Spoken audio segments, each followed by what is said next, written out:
Hello friends, welcome to my YouTube channel. कैसे हैं आप सब? उम्मीद करती हूँ कि आप सब ठीक होंगे। तो आज मैं आप लोगों को महिला सुपरवाइज़र के अंतर्गत जो प्रबंधन सब्जेक्ट है आपका मैनेजमेंट, उसके अंतर्गत एक टॉपिक दिया गया है संप्रेषण, संचार एवं कौशल। इसके बारे में हम डिस्कस करेंगे फ्रेंड्स। ये जो टॉपिक है इसको हम दो लेक्चर में कवर करेंगे, जिसका ये पार्ट 1 है। ठीक है फ्रेंड्स, तो चलिए बिना देर की वीडियो को स्टार्ट करते हैं। वीडियो अगर आपको अच्छी लगे तो वीडियो को लाइक, शेयर और एक कॉमेंट करना मत भूलिए। ठीक है फ्रेंड्स, और चैनल को जरूर से सब्सक्राइब कर लीजिए ताकि हमारी आने वाली वीडियो का नोटिफिकेशन आप तक पहुंच जाए। ठीक है फ्रेंड्स, तो चलिए वीडियो को हम लोग स्टार्ट करते हैं। तो ये संप्रेषण जिससे कि हमें इंग्लिश में कम्युनिकेशन कहते हैं, इसका ये जो किस भाषा से लिया गया है, ये संप्रेषण शब्द ये लेटिन भाषा से लिया गया है। और ये लेटिन भाषा का जो शब्द है ना, कम्युनिस्ट से लिया गया है, जिसका अर्थ होता है साझा करना। ये फ्रेंड्स मेरे हैंड रिटेन नोट्स हैं, जिनकी PDF मैं आपको टेलीग्राम पर अपलोड कर दूंगी। टेलीग्राम पर ही अपलोड कर दूंगी। अगर आप टेलीग्राम से जुड़ना चाहते हैं तो आपको डिस्क्रिप्शन बॉक्स में लिंक दी गई है, वहां से आप जुड़ जाइए। तो इसके बारे में इसका जो परिभाषा है संप्रेषण की, तो संप्रेषण का जो अर्थ होता है वो इस तरह से होता है कि दो या दो से अधिक व्यक्तियों के बीच विचारों, तथ्यों, राय, सूचनाओं और समझ का आदान प्रदान करना। मीन्स कोई भी दो पर्सन है वो एक दूसरे से बातचीत करते हैं, अपने विचार को साझा करते हैं। एक व्यक्ति अपने विचारों को किसी माध्यम के द्वारा दूसरे व्यक्ति तक पहुंचाता है, उसी को संप्रेषण कहते हैं।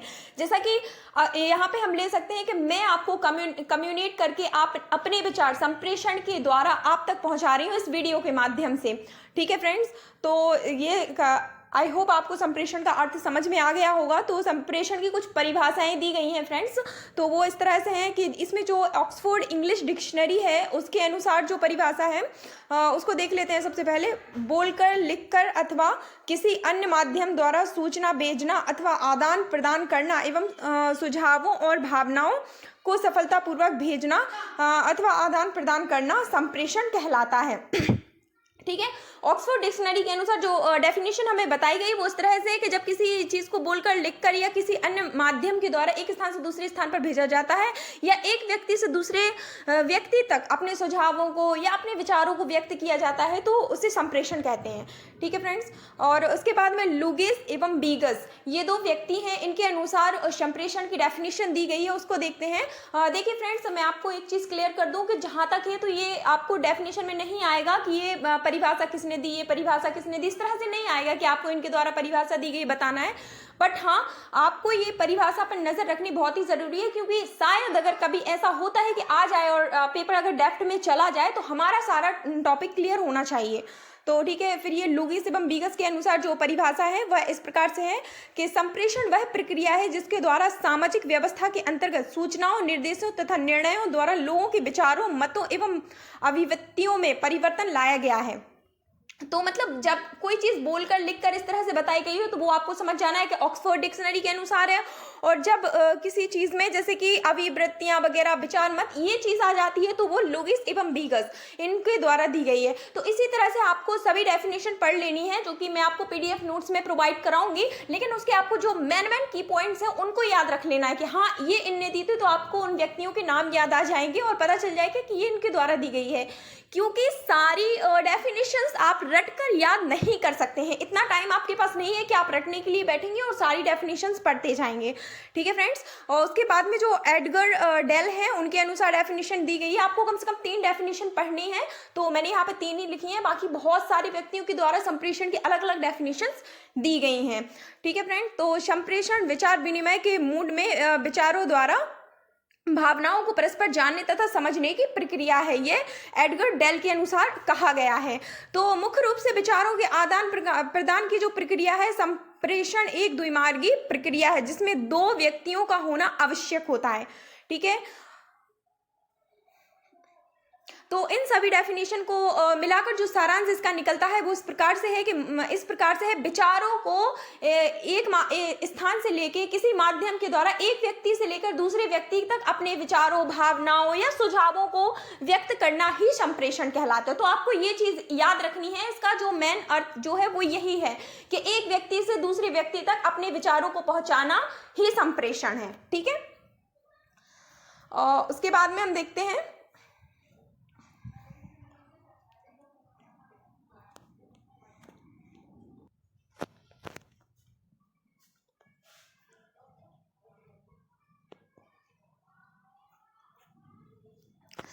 तो फिर चलिए ठीक है, हम संप्रेषण की जो विशेषता है उसको देख लेते हैं कि संप्रेषण की जो विशेषता है वो इस प्रकार से है। वैसे तो संप्रेषण की बहुत सारी विशेषताएं, लेकिन यहाँ पर हमने कुछ मुख्य दी हुई हैं, जिनमें है संप्रेषण जो कि एक द्विपक्षीय प्रक्रिया है। मतलब संप्रेषण, ये समझना आपको बहुत ही जरूरी है कि संप्रेषण या कम्युनिकेशन कोई एक पर्सन नहीं कर सकता है।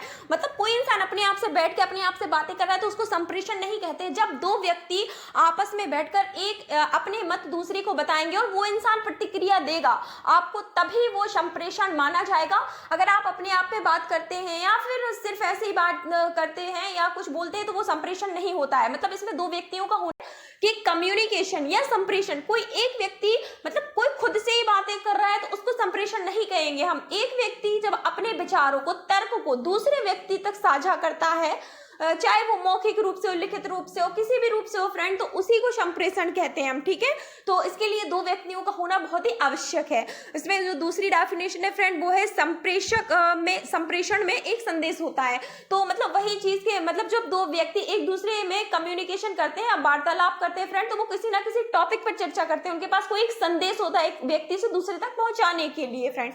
ठीक है, तीसरी जो विशेषता है वो है समझ में समानता। ये देखिए यहाँ पर जो एग्जामिनर होता है ना, यही ऐसा एक पॉइंट है जहां पे एग्जामिनर आपको घुमा देता है, मतलब क्वेश्चंस घुमा देता है फ्रेंड्स। तो ये इस तरह से है कि समझ में समानता।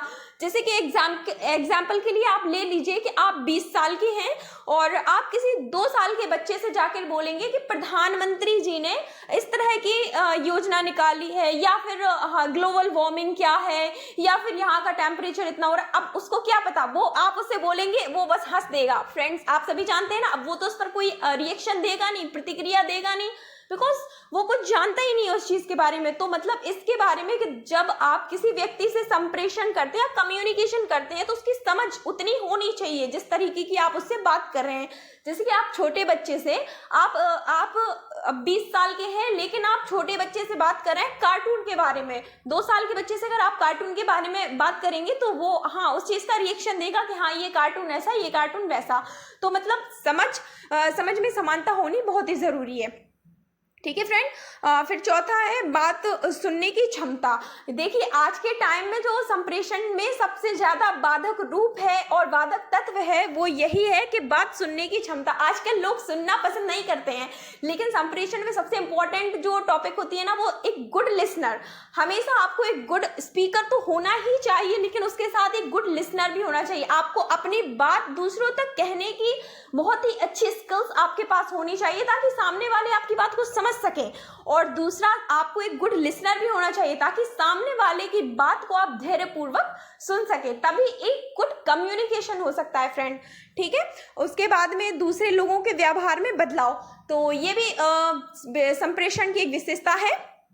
अब हम संप्रेषण के प्रकार के बारे में जानते हैं फ्रेंड। तो संप्रेषण 2 प्रकार का होता है मुख्यतः, जिसमें है मौखिक संचार और अमौखिक संचार।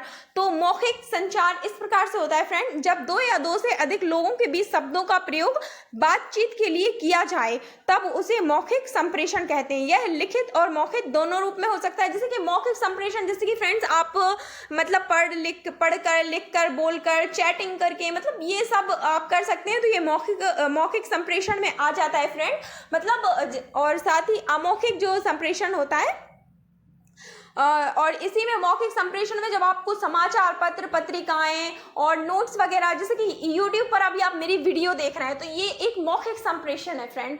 ठीक है, यहाँ पे आप मुझे तो देख नहीं रहे हैं, बस मेरी वॉइस को सुन रहे हैं, तो वॉइस को सुन रहे हैं साथ ही नोट्स को देख रहे हैं, तो ये मौखिक संप्रेषण है। ठीक है फ्रेंड्स, तो आपको मौखिक संप्रेषण समझ आ गया होगा। अगर आपको वीडियो अच्छी लगी है तो प्लीज वीडियो को लाइक, शेयर और चैनल को सब्सक्राइब कर लीजिए ताकि आगे आने वाली वीडियोस आप ऐसे ही देखते रहें। और आप मुझे कमेंट में जरूर बताइए कि आपको वीडियो कैसी लगी। और ये चलिए फ्रेंड्स, तो अब हम आगे बढ़ते हैं।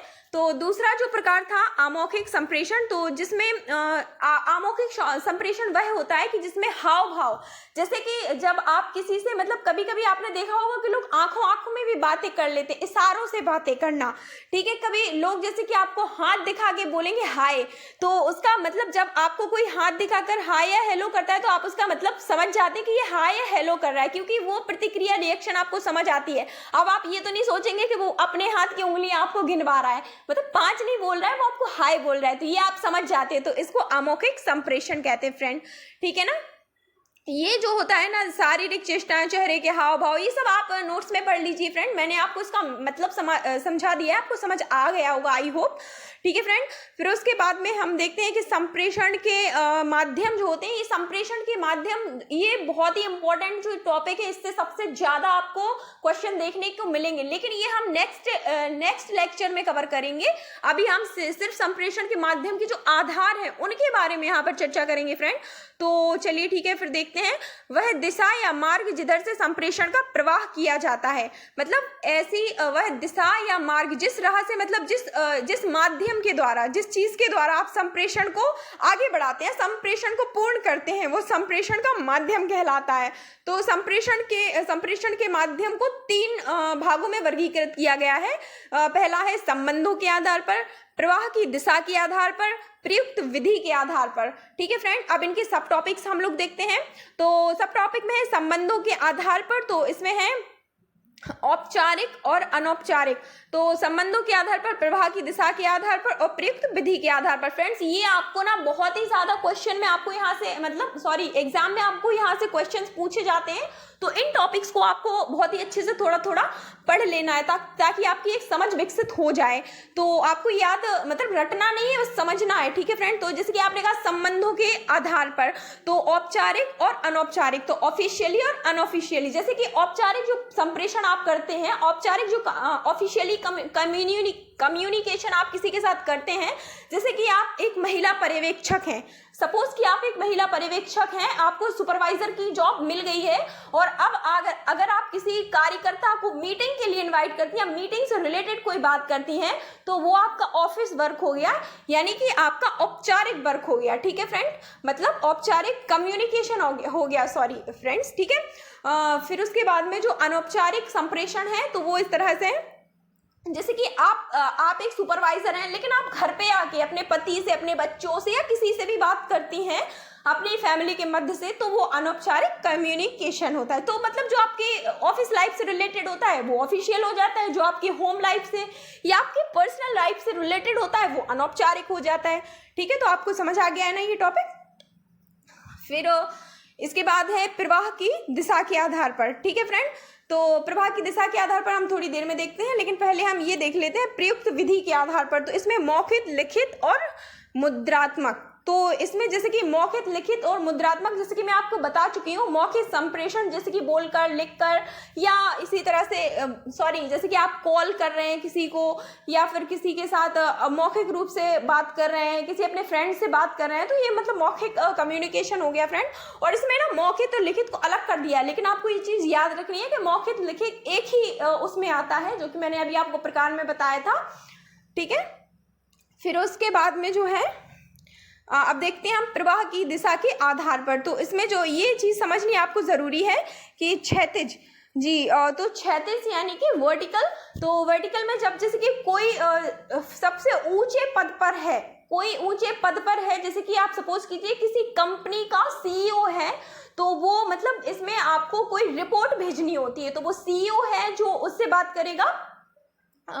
सबसे पहले अगर सीईओ को कोई रिपोर्ट चाहिए होगी, तो वो अपने कंपनी के प्रबंधक यानी कि मैनेजर से बात करेगा, और मैनेजर उसके नीचे, अपने नीचे जो है उनकी सुपरवाइजर्स, उनसे बात करेंगे, और वो अपने अधीनस्थों से बात करेंगे। तो मतलब ऊपर से जो नीचे के सोपान में रिपोर्ट्स तय की जाती है, तो उसे क्षैतिज संप्रेषण कहते हैं फ्रेंड। और दूसरा जो है वो है ऊपरी मुखी, और ये अधोमुखी फ्रेंड। अभी वीडियो ज़्यादा लंबी हो गई है, ये टॉपिक जो है हम आपको डिटेल में नेक्स्ट लेक्चर में कवर करवाएंगे, तो आप लोग प्लीज़ नेक्स्ट लेक्चर को ज़रूर देखिए। ये बहुत ही इंपॉर्टेंट टॉपिक है आपका एग्जाम के पॉइंट ऑफ व्यू से, ना सिर्फ महिला सुपरवाइजर बल्कि MPPSC में भी कम्युनिकेशन का एक टॉपिक दिया गया है। तो आप लोग इसको पूरा देखिए फ्रेंड, और अगर वीडियो अच्छी लगे तो प्लीज़ वीडियो पर लाइक करना बिल्कुल मत भूलिए, और चैनल को सब्सक्राइब जरूर